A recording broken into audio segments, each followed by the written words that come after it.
So I think gaming and the gaming industry is a lot more similar to a lot of other industries than people realize. It seems like with everything, people want to see the giants fall. And with video games, that's been evidently clear as we've been watching Ubisoft fall, Microsoft have issues, as well as Activision Blizzard wanting their games to fail. But it seems like one that has been going on longer than any other studio or any other AAA publisher or developer is EA, going all the way back to like their FIFA microtransactions and all of the things that they've included with their Star Wars games and things like that. Their roller coaster is wild, but like Call of Duty, they have games like FIFA that, well, it's not called FIFA anymore, but those games that just seemingly always do well and are always making the money. But Legendary Drops, a guy that we've been watching on the channel for a while, has a video called EA is falling apart before our very eyes. And I'm assuming that this has to do with what is going on at BioWare, but it's a saga. It's 35 minutes long, so let's dive in and see what he's saying. Say they are a microcosm of everything that has gone wrong in games today. I'm talking about all the things that players hate about games today. A company that the vast majority of people would sit back and celebrate and watch them burn. Heck, they'd probably bring their own gasoline. Do you want to hear something? Do you want to hear something? Do you want me to burst your bubble on EA? EA is a genius. Because hear me out. Call of Duty, where they have this insane development and marketing every single year, EA has come up with a formula for every sport where they minimize their development costs while every other studio is maximizing the cost of their games, basically putting out the same thing year after year and maximizing the amount of revenue. Like, there's all these sports games that are making tons of money. 2K does it too, but it's wild how well those sports games perform for very minimal investment.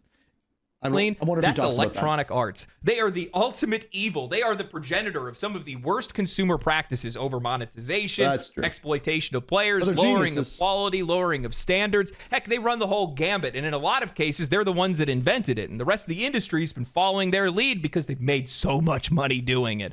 But the funny thing is, that stopped. $6 billion erased in an instant. That's 6 Ubisofts. That's their 6 Ubisofts, $6 billion. That's their market cap. That's on their stock. We've talked about this one before. If you guys are counting, and it's all because they had to tell their investors that, sorry guys, FC25, which is their biggest franchise, it's one of the biggest franchises in the entire world, their football is not making money like it used to. People are not buying it, and people are not spending money on the microtransactions. And I wonder if it's because people are just sick of those microtransactions, or it doesn't have the FIFA name associated with it. They were before. On top of that, their Star Child and Dragon Age the Veilguard missed sales projections by 50%, which doesn't make a lot of sense because that game was a return to form for BioWare. I mean, it does make sense because it didn't have a good story. I realize a lot of people are going to be like, LD, pump the brakes. There's no way that EA is going to fail. EA is too big to fail. The sports fans are going to buy the sports games, and they're going to make all the money off of microtransactions. The funny thing is, I don't think people understand just how much trouble EA is in. Because over the last few years, over the last decade, honestly, we've seen a gradual decline and a sharp decline from a lot of EA studios. Look at DICE, look at BioWare, look at Respawn. These studios are not producing at the same level of quality, and the players are not engaging with any of their products. On top of that, that same rot, that same virus is now seeping into their sports games, and they're suffering as well. So today what I want to do is I want to talk to you guys about one of the biggest publishers in the industry and how I think that we have front row seats to one of the greatest downfalls. I just want to, again, like I started this video, we've been saying this about EA for 10 years? 10 years? Like when when the Star Wars Battlefront 2 came out and that was a disaster. We've been saying this for a long time. Every time a Battlefield game, like every time, all the time. I don't know if you guys are anything like me, but I'm not an interior decorator. I don't know how to make my PC just changed, homey. But luckily for me, Displate has had my back. They've been the way for me to be able to pretend like I have taste, even though it's all anime and video game posters that are on my wall. But today they want me to talk to you guys about their texture designs. And that's really new. Like these. I've been sponsored by them before. Texture designs take things to an entirely new level with tactile 3D contours and select matte and gloss finishes. You can feel the details in these. This is not just a poster. This is a piece of art. If you want to be a truly refined human being, you need to have these on your walls. I recently picked up their licensed Magic the Gathering stained glass mana symbol set, and it looks incredible. And there's so much more to choose from. It does look good with the texture, I'm not gonna lie. Like Star Wars and Marvel to gaming franchises like Elden Ring and Warhammer. These posters are unlike anything else. I want to know how they get the licensing designs, for all of Textra these. uses that same easy magnet mounting system. No tools, no wall damage. You can swap them in and out whenever you want to. Plus, now they're available in larger sizes, so you can make an even bigger statement on your wall. Starting January 25th, you can snag Textra designs at discount. So click the link in the description below or go to Displate.com and use my code LEGENDARY at checkout to get the best deal. This is a limited time offer between January 25th and February 3rd, so you don't want to miss the chance to grab these premium designs at an unbeatable price. Whether you're a collector or you just want to level up your walls, Displate Textra is the way to go. So check it out using the link below and use my discount starting on January 25th. They literally have every Displate for sponsoring this sort video. of media. If you haven't been keeping up, imagine. EA recently faced a major blow when their stock plummeted 15% following an investor meeting and town hall, wiping out $6 billion in value and hitting a 5-year low. While some of their franchises still maintain a strong foothold, the company has been reeling from a string of high-profile failures in both their publishing and their development. Battlefield 2042, Wild Hearts, Immortals of Avium, Tales of Kenzera Zhao, and oddly though, one of the biggest games last year, I think it was like the second or third biggest game, was EA College Football or NCAA, whatever you want to call it. Was absolutely massive. I believe I'll look it up while he talks here, but I'm gonna figure out what it ranked. And Dragon Age: The Veilguard have all contributed to a declining interest in their portfolio. Even their once dominant sports franchises are starting to show signs. It was actually number 2. It was Call of Duty Black Ops 6, EA College Football 25, and then Helldivers 2. So it's the second biggest selling game of last year. So they're not completely destroyed. Signs of waning interest, creating a grim outlook for the future. Now, EA isn't in the same position as, say, Ubisoft, but they're undeniably on the same path. Years of devaluing their franchises, over monetization, ignoring their audience, losing key talent, and doubling down on misguided investments are finally starting to catch up with them. Despite its reputation as one of the most controversial publishers in gaming, EA is also the company that introduced many of us to the hobby that we love today, to some of the genres that we love the most today. To understand where EA is headed, I think it's essential that we look back at where they started and how they became a cultural force in gaming. In 1982, Trip Hawkins, a visionary from Apple, founded Electronic Arts with a mission to revolutionize the gaming industry. His goal was to treat developers as software artists, emphasizing creativity and innovation. This philosophy set EA apart early on, leading to the creation and publication of some of the most iconic franchises that created some of our most fondest memories.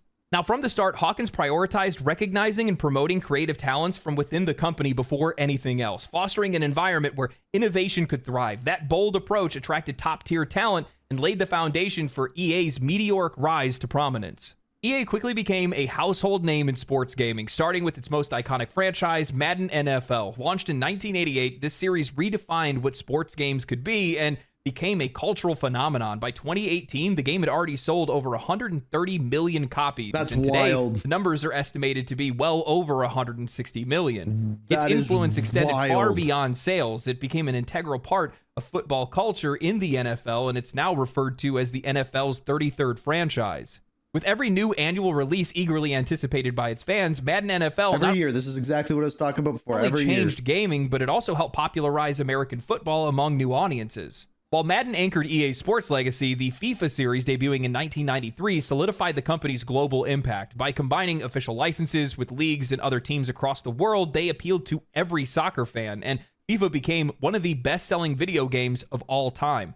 By 2021, it had already sold over 325 million copies, bringing the... So I wonder over Call of Duty's life cycle. I bet you the number's higher than that.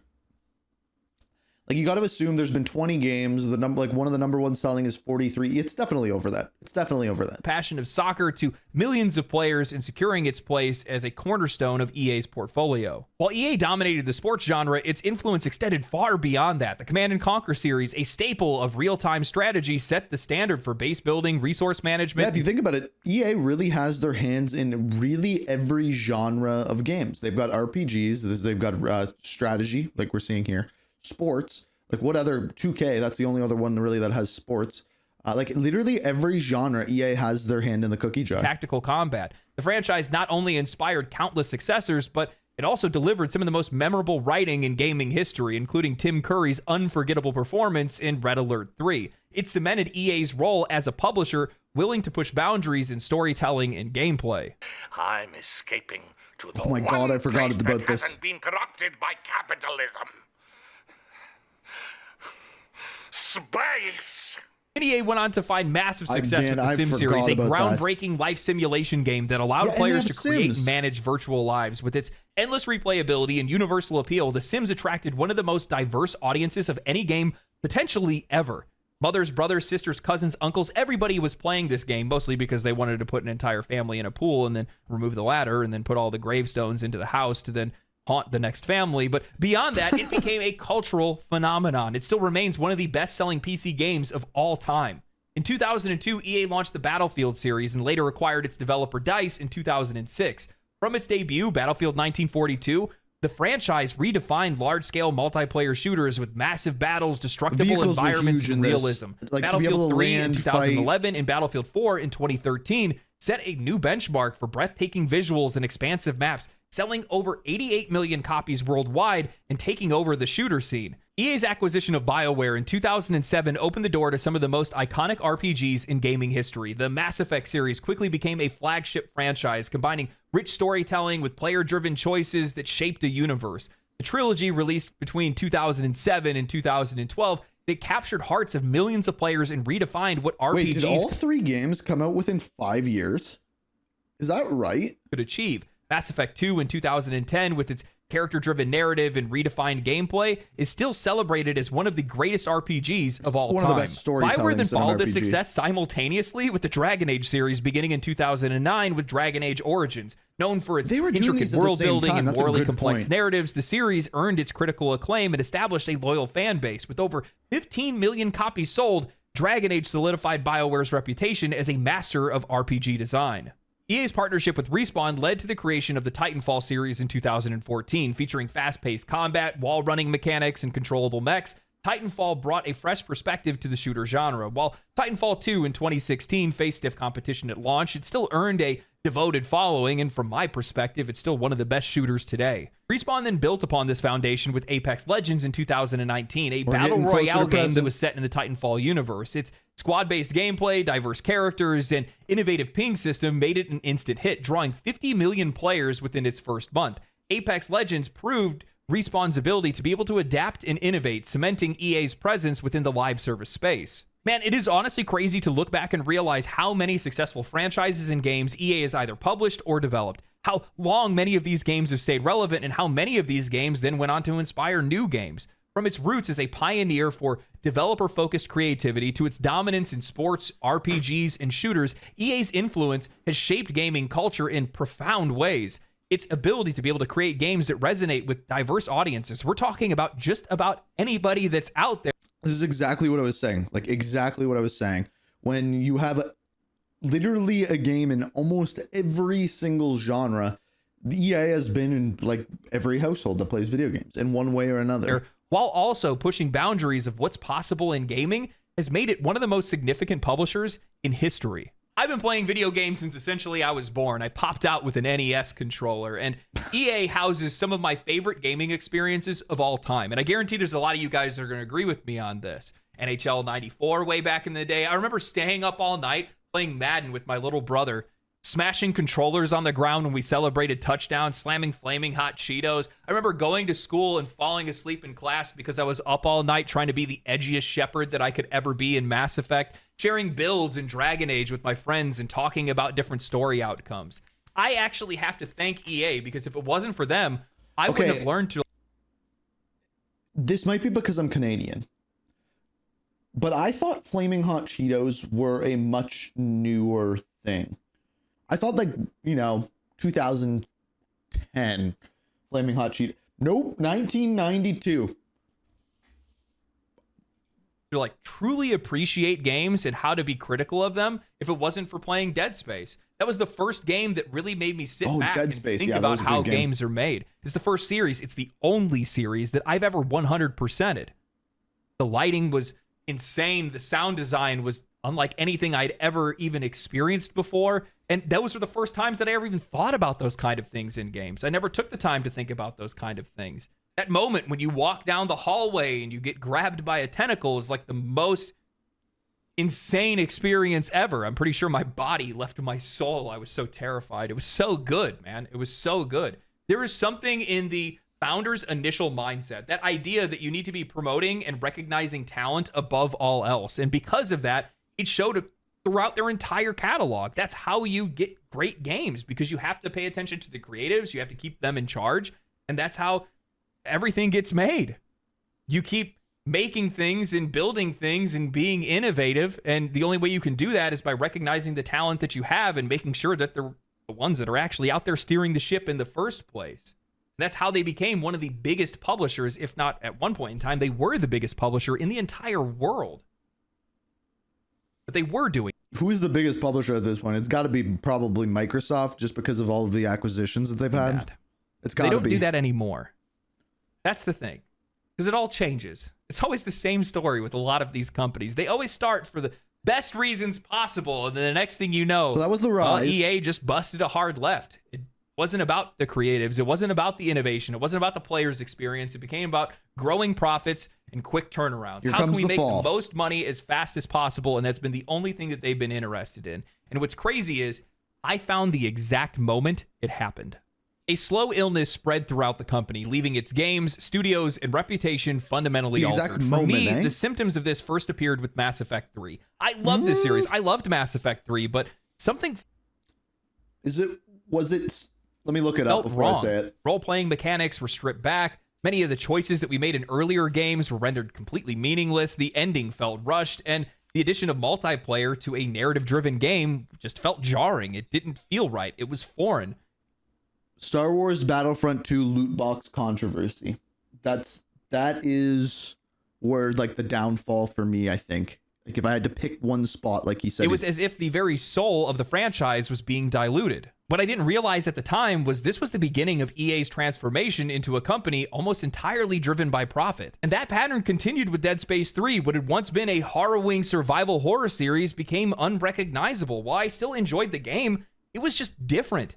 While co-op definitely added something unique to the experience, everybody remembers the elevator scene, the multiplayer lowered the stakes of the game, and the addition of a convoluted crafting system that was tied to microtransactions hollowed out the entire experience. The introduction of the resource integration gear rig system with its drones that are going out gathering things on a timer that you could be rushing with real money. This is not only intrusive, but it's emblematic of the shift in how EA actually viewed its audience, not as fans to be delighted, but as wallets to be emptied. Back in 2013, this kind of aggressive monetization felt alien, but now it just reads as a harbinger of the company's future direction. Now, after remembering what it felt like to play these games and how everything just felt different, I ended up doing a bit of research. I cross-analyzed some dates, trying to figure out what happened. Why did things change? And then I realized that there was a key leadership change in 2007 before these games released that fundamentally changed that company and all the games to be released in the next 5 years, which both includes Mass Effect 3 and Dead Space 3. And that was the return of John Riccitiello as CEO in 2007. Riccitiello, probably one of the most infamous CEOs in all of gaming, and the one that said that he wanted to charge players $5 or more to reload their guns in first-person shooters. But when he came in, he brought a vision of relentless monetization. Under his leadership, EA adopted a new strategy that prioritized immediate financial returns over long-term creative success. This approach was then further solidified in 2011 when Riccitiello transitioned EA to the NASDAQ Global Select Market, a move that would demand stringent financial performance. So apparently it's a mix between the guy that we're looking at here as well as this guy. I can never... What the hell's his name? EA CEO. What the hell's his name? You know who I'm talking about, though. I might have been blocking him. Was I blocking him? I think I was blocking him. This is going to place a ton of pressure onto this company to deliver consistent, exponential growth. The result was a relentless push for profits that came at the expense of quality, leading to decisions that would alienate their players and ultimately ruin their games. I think the fallout of this is most evident with EA's treatment of BioWare, a studio that was renowned for its rich storytelling and complex characters. Under EA, BioWare released major hits like the Mass Effect trilogy and Dragon Age Origins, but the cracks soon began to show. Dragon Age 2 was rushed to market with a development cycle that was reportedly as short as 14 to 16 months. The result was a game that, while ambitious with its storytelling, felt repetitive and shallow, with recycled environments and oversimplified mechanics. Fans were left divided, and a once pristine reputation was now tarnished. Then came Mass Effect Andromeda, a game that was marred by rushed production, poor management, and lack of polish. What should have been a triumphant return to the series became a cautionary tale of overambition and underdelivery. This was then followed by Anthem, perhaps the most glaring example of This should have been a game, Anthem, that I loved. I love looter shooters, and I've watched Helldivers too. I know I'd love it, but this was a game that I should have loved, and I didn't even play it because EA's of the reviews mismanagement. on it. BioWare, a studio that's built their entire empire off of single-player RPGs, was now tasked with creating a live service game to compete with Destiny and Warframe. The result was disastrous, a game that was plagued by shallow content, a disjointed story, and chaotic development. BioWare's identity and much of its leadership was sacrificed in the pursuit of trends and profit margins, leaving fans disillusioned and the studio's future uncertain. Even franchises of theirs that initially resisted the rot eventually succumbed to it. Yes, DICE, the creators of Battlefield, delivered hits like Bad Company 2 and Battlefield 4, games that cemented themselves as a serious competitor to Call of Duty, but as EA's obsession grew with monetization, so did their interference. By the time Battlefield 1 arrived, microtransactions and loot boxes had already crept into the experience, signaling the beginning of the franchise's decline. I think this all really came to a head with Star Wars Battlefront 2, a game whose aggressive pay-to-win mechanics sparked global outrage. Players were forced to grind dozens of hours to unlock iconic characters like Darth Vader or Luke Skywalker, or they could just pay to skip the grind. The backlash was so severe that EA had to temporarily remove microtransactions, but by the time they did, the damage was already done, both to the game and EA's reputation. The decay extended beyond shooters and RPGs to EA sports franchises. Once celebrated for their authenticity and innovation, today, FIFA and Madden NFL are widely criticized as hollow cash grabs, offering same game every year, new roster, more microtransactions. Little more than annual roster updates. The real focus is put into modes like Ultimate Team, which encourages players to spend exorbitant amounts of money, real money, on card packs in a system that's honestly worse than any gacha game. These practices have drawn criticism not only for their exploitative nature, but also how they overshadow any meaningful content being added to the game. Even The Sims, a franchise that's synonymous with creativity and charm, has not escaped EA's grasp. While the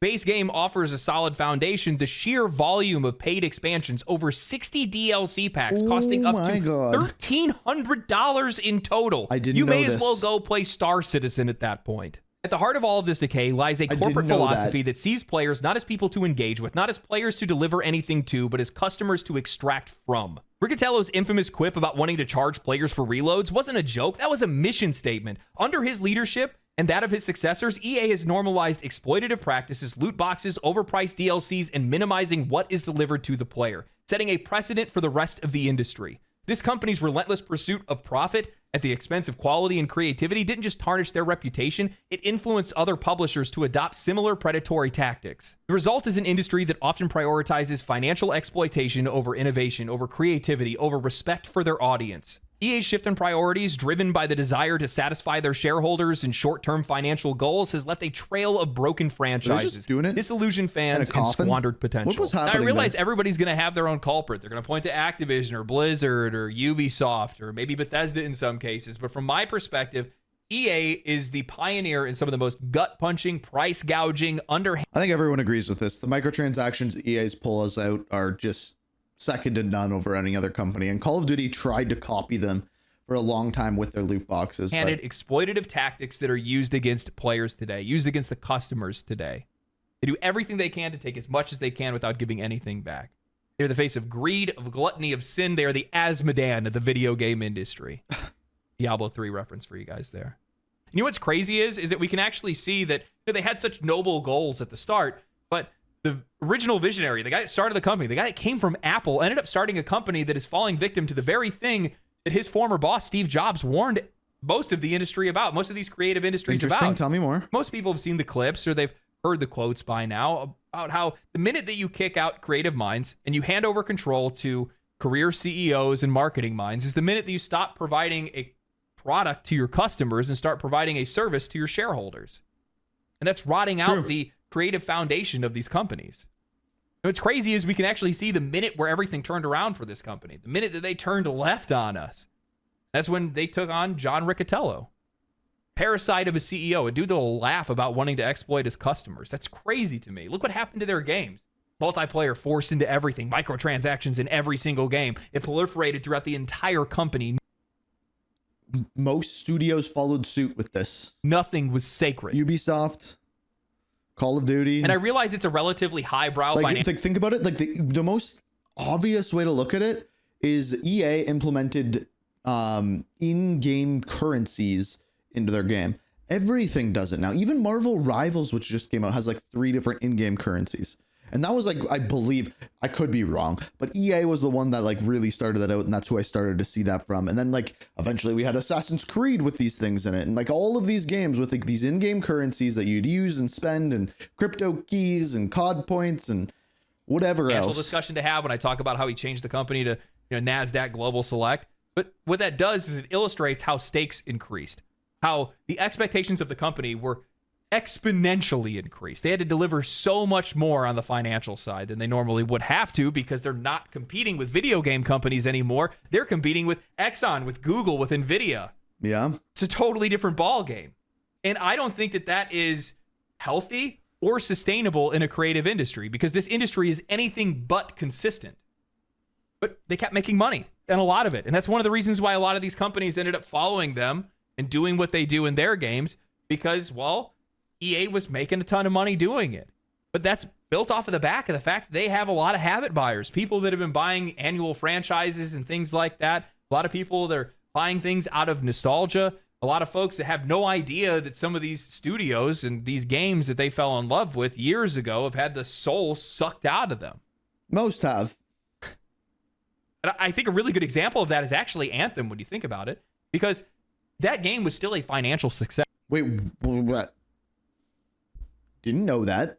We'll come back to this, but Anthem I don't think is a good example of that, because he was talking about like your favorite IPs with nostalgia behind them being torn apart by EA, and I don't think that Anthem had any of that. Yes, they sold 5 million copies. They broke even. I think they made even a little bit more money than what they actually spent in development. And that game was a massive flop, a huge failure that was shut down within like a year of the game's release. That's crazy. They kept getting away with it. But the funny thing is that over all of these years, over exploiting your players, ruining trust, losing key creatives, well, slowly but surely, you're not going to be able to get away with it. And now, the Reaper has come for them. Oh man, this is a long time coming. The past couple of years for EA have been a roller coaster of highs and lows. Yeah. They have had some incredible releases that reminded players of what EA is capable of when it focuses like 2019 on quality. Apex. These have been overshadowed by monumental failures, mismanagement, and dwindling player trust. EA had a rare win with the Dead Space remake in 2023. It nailed the atmosphere, the tension, and the horror, all while upgrading everything to modern graphics and refined mechanics. As a fan of the original, I was genuinely surprised it's a proper remake that didn't cut any corners. Then there was Star Wars Jedi Survivor, a solid follow-up to Fallen Order with great gameplay and engaging story, and players loved it, but the launch was a bit on the rough side, with some serious performance issues on PC and on consoles. Still, despite the technical problems, it stood out as one of the better releases for the year. But these wins were not enough to mask the colossal failure that was Immortals of Avium. This was an ambitious first-person shooter that struggled to gain any traction from the start. It was an original IP from EA, released into a crowded market with no clear audience.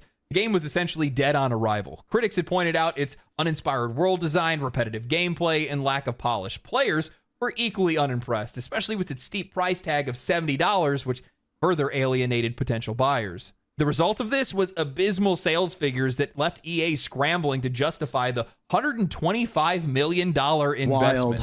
The studio behind the game, Ascendant Studios, faced massive layoffs shortly after its launch. That was like the beginning of the release of Dragon Age the Veilguard, which was supposed to reignite one of BioWare's most beloved franchises, but instead it serves as a stark I'm pretty sure Dragon Age will be pretty much done at this point. Reminder of how far EA and BioWare have fallen. The game is nothing more than a shallow attempt at activism. Its characters were uninspired. They removed any real choice or role-playing from the game as they neutered the main character's ability to... And I think this is what, there's a bunch of these games, like Avowed's coming out this year. We have Kingdom Come Deliverance, which we're diving into this week.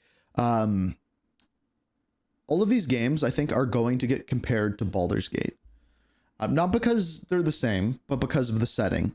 And that game had so much choice. If your game now has no choice, you're in hot water. Effectively express themselves in any way outside of being everybody's friend or everyone's slightly more stern friend. Now, mind you, this game was supposed to be a live service game during its initial stages of development, and halfway through, EA and BioWare ended up pivoting, changing leadership, and bringing on Corinne Bush as the director. Now, many have noted that this is the reason why the gameplay is so simple and repetitive, and why the level design is so linear, and it's because, well, it's the old foundation that was left behind. Now, while many in games media would have liked to mislead players into believing that Dragon Age the Veilguard was actually a really good game, a financial success, a return to form for BioWare, as many had said, flashing concurrent player numbers on Steam of upwards of 80k concurrent players, in a year in which we saw many releases like Helldivers, Pal World, Black Myth Wukong, Space Marine 2, Marvel Rivals, Path of Exile 2, and quite a few others break well over 200,000 concurrent players, even 500,000 or a million concurrent players in some cases. The game ended up being a commercial and financial failure, unable to meet 50% of EA sales projections, and likely leading to the firing of Corinne Bush and the looming layoffs or potential closure of the studio if Mass Effect 5 can't deliver. Now, I brought this up in a previous video, but if they spent $125 million on Immortals of Avium, it's safe to assume that Veilguard likely cost twice that, if not triple that, since the game was in development for almost a decade and had considerably more marketing behind it. Yeah. And I can already hear it now, but so, those are... the other thing that like we have seen a lot, I don't know when, like, for example, Concord, when it came to Concord and they said it was a $400 million game, does that include marketing? I think sometimes when we hear those numbers, it does, and sometimes it doesn't. Like when we've heard Call of Duty was like, what was it, $600-700 million for, what was it, Black Ops Cold War? I could be wrong about the numbers, but those numbers didn't include marketing. And Call of Duty marketing budget is like almost as much as the development. So single player games, LD, EA makes all of their money on live service games and sports games. A few losses in AAA is meaningless in the face of billions of dollars in microtransactions, right?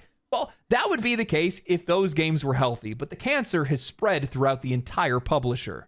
Apex Legends, one of EA's crown jewels, has been quietly bleeding players in relevance over the past couple of years. After its peak in 2023 with an impressive 624,000 concurrent players on Steam, the game has seen a steep decline, losing 70% of its players in 2024. That's wild. Now just hovering above 100,000 players, essentially returning to their launch numbers. The minute that Apex reached its peak, EA sought to ramp up the game's monetization with costly new battle passes that removed the ability for players to be able to buy the next battle pass upon completion. Every new Of course, I didn't know this, but of course, event that they added essentially became a microtransaction collection event, asking players to spend even more money. That's what Call of Duty's trying to do, and look at their numbers there was no drop. new real content that was being added to the game. Apex saw one map change and one new hero, and this is exactly what's going on with Call of Duty. They're now introducing paid for events, no new map in Warzone, no new content. That's it. No new weapons, no new content, no value delivered to the player. Only EA and Respawn hands out asking for more money. Now, amidst the turmoil, EA did achieve a monumental milestone with the release of College Football 25. The long-awaited return to the beloved college football franchise shattered records, becoming the highest-selling sports game of all time in the United States. However, the success of College Football 25 doesn't really matter, because while it did well in the US. And that's where people actually watch American football. True. This success means nothing in the face of a failure regarding EA's most popular and lucrative franchise in FIFA, now known as FC 25. Soccer is global, American football is not. Largely panned by critics for being uninspired, adding nothing to the game's core experience other than a roster update. Okay, hold up. We can argue that, right? Like, we can definitely argue that. Because if, say, for example, if soccer or FIFA or FC is that big of a game, how is college football selling and being the most sold sports game ever?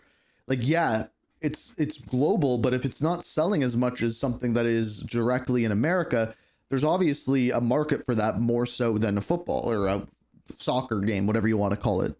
All of EA's improvements and efforts went into the game's Ultimate Team mode, which is where most of their monetization is housed. It's essentially a gacha game for sports fans, and instead of collecting waifus, they're collecting their favorite players, who are essentially power crept 10 times faster than characters in Honkai Star Rail or Genshin Impact. You guys think Chinese gacha games are bad? You haven't seen Ultimate Team. You could put a whole team together, and the next month, they're all damn near useless. Now, come to find out, this mode is actually EA's cash cow. This is where the vast majority of their money comes from. They use it in Madden, NHL, and FIFA, and the audience is tired of it. It's become too costly and too repetitive, and all of their spending is undone when the next yearly installment comes out.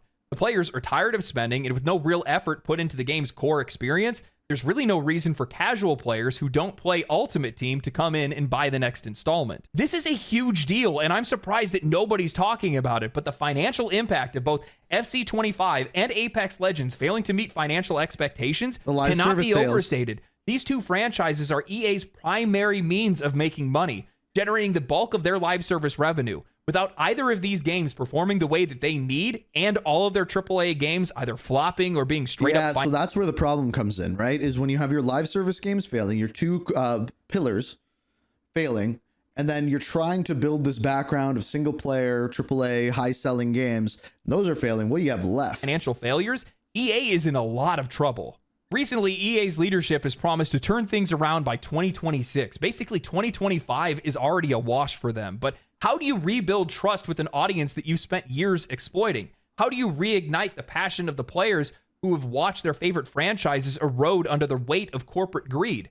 You don't.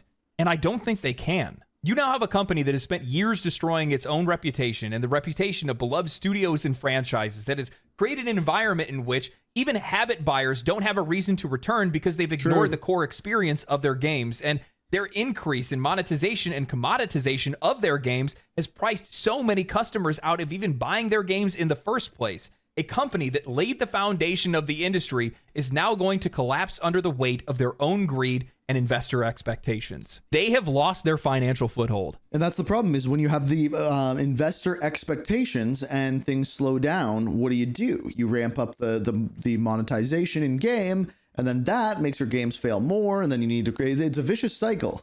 Both FC25 and Apex Legends make up the vast majority of their microtransaction income. I am so surprised that they only fell by 15%. And I think the only reason they have is because their investors don't understand the full picture of what's going on or how much money they're going to be hemorrhaging very soon.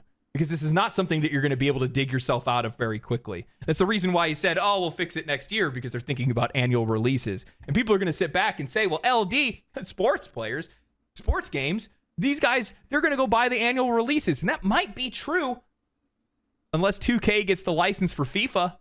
Oh, wait. That would smoke them. And 2K's been killing it. 2K has been killing. There's a Tiger Woods game coming out. I don't know if we're going to play it, but... Sports fans or sports game fans, they enjoy the 2K games far more. I know I did. You bring back NHL 2K, you got me as a customer, baby. They'll be cooked.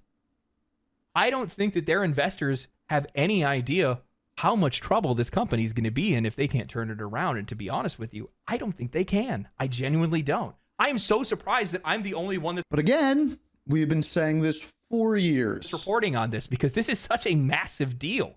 Years of watering down, under-delivering, rush development. I've seen so many videos about this after the BioWare stuff, but I will say he's the only one tying in the live service part of it, and I think that's a huge point. Over monetization, exploitation of your players, and, well, also on top of that, they have, licensed monopolies for years. Basically, every underhanded tactic in the book have put them in the corner. They don't have trust. They don't have people that are baby in the corner rooting for them anymore. You'd be hard pressed to find anybody that doesn't think that EA isn't a parasite in this industry. I've said it once. I'll say it again. You can only push your developers, your players, your customers, your franchises so far. You can only take so much until you've taken too much, and EA has taken the lion's share for far too long. I do not understand how they thought Ultimate Team was going to be a sustainable business model. I know I have gotcha players in my... Because it was for so long. My audience. Think about if you played Genshin and every year they just cut it off. They just stopped developing. They thought, like Call of Duty, they found an unlimited money glitch where they could get people to buy the new game and then pay for microtransactions for a year. Every single year. Supporting the game, all the money you spend, all the I'll give this to Call of Duty. The one difference with Call of Duty is I've said this before, look at the amount of change in Call of Duty, look at the amount of change in like an EA Sports game. There's a lot more in Call of Duty. So buying that yearly game makes a lot more sense in that case, but infinite money glitch. Waifus you got gone in an instant. It's time to play Genshin 2025. New game, new waifus, start over from scratch. You're not building any loyalty. You're not building anything. The reason why those games are successful in the first place is because the players feel invested in those games. And if that investment is not respected, then those players do not stick around. So if you are... By the way, I want you guys to keep in mind, the pricing is like the exact same as gacha, if not more expensive in these sports games. And the characters are power prep 10 times, 20 times faster. It's crazy. If any of you guys have played it or seen it, it is wild how predatory it is. And that's not sustainable because you're just going to bleed your customers dry too quickly. So the one thing back in the day, and I want to just like try to look this up. Like one thing during Advanced Warfare, like one of the things that like started to get views in Call of Duty was pack openings, right? So I'm curious. FC 25 pack opening. How many views are these getting? Like if I just type that in, a lot. So there's one channel in particular. Now these get a lot. Like 4 days ago, 250k views. Different channel 3 days ago, 37k views. Some of the sidemen doing it. 59k views. So these do get views. These do. It's still a thing. And the funny thing is that you look at their sports games and essentially. There's one guy though, Ozio MF, with like 4 months ago, 802k views. All their games are like this. I used to be an NHL sports fan. I still watch sports, but I just used to play the NHL game, but I don't play it anymore. And I was hooked on Ultimate Team for a little while. For a year, I was hooked on Ultimate Team. And when the new game came out and all of my progress, all the money that I invested, all the grinding that I did was basically thrown out the window. This is the argument with Call of Duty. I was like, I'm not going to do that again. Carry forward everything. You kidding me? You don't get anything for anything, any of the work that you put in before? I'm out, man. No. Especially when you know that, like, how many times have you guys went and bought one of these sports games and you didn't buy it the day that it came out? So you come in like 4 months late or something like that and you get the game. Now you're starting on the back foot and you're only going to have like 6 months of those characters that you play being relevant. Are you out of your mind? It's not going to work. So this is the way I think Call of Duty gets around this, right? They need to stop selling blueprints for individual weapons and start selling camos for classes of weapons. So for example, you sell camos for ARs or SMGs or whatever. Then when the next game comes out, those carry over, not the weapons, but the camos and things like that. And then if you do it in a smart way, instead of selling individual operators, you sell skins that can go on any operator. Are we making sense?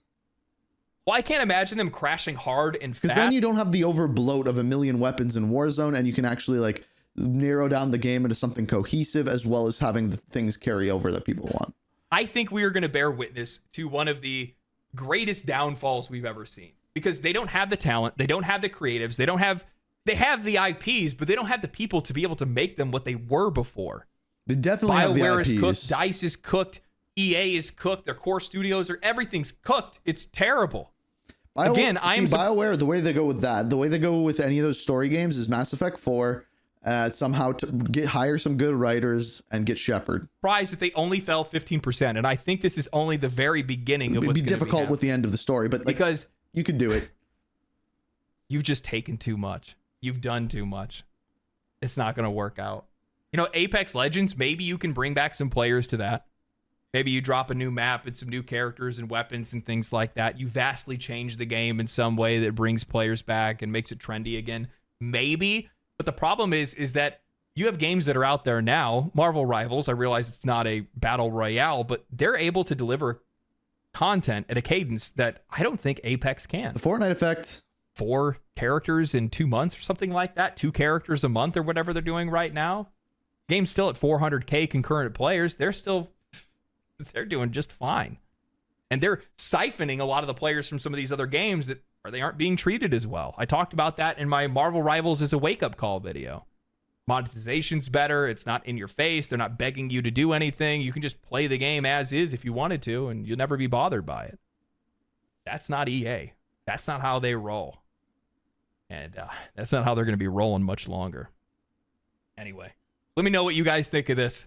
This is going to be a wild ride. I'm going to tell you. It's like I said, we want to see the Giants fall. Everyone wants to see the Giants fall. I got the same vibe that I got from Ubisoft. And, well, let's hope I have the death touch.